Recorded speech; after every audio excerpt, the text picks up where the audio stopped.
विद्यार्थी मित्रांनो, परीक्षेत जर असे प्रश्न आले आणि असे प्रश्न जर तुम्ही परीक्षेत पाहितले ना तर चक्कर येऊन पडतात. पण मी आहे, घाबरायचं नाही. बघा, एवढा मोठा प्रश्न आहे, एका सेकंदामध्ये तुम्ही सोडताल. पण त्याआधी थोडं पण बेस बघूया. बेस बघा.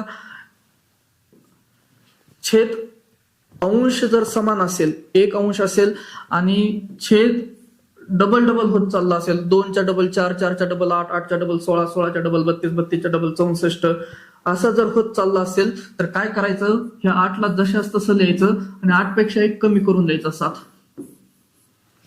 उत्तर झालं. इतकं सहज आहे, कशाला तुम्ही चक्कर येऊन देताय. बघा, 16 पर्यंत आहे, 16 जशाच तसं लिहा, 16 पेक्षा 1 कमी करा, फक्त 15. उत्तर झालं. बघा, हे 64 आहे ना, 64ला जशाच तसं लिहा, 64 पेक्षा फक्त 1 कमी करा, 63. झालं की उत्तर. एवढं सहज आहे. एवढ्या मोठ्या प्रश्नाला कशाला घाबरत बसताय. आता या प्रश्नाचं उत्तर तुम्ही अगदी सहज करू शकता. काढा आणि कमेंटमध्ये मला नक्की कळवा.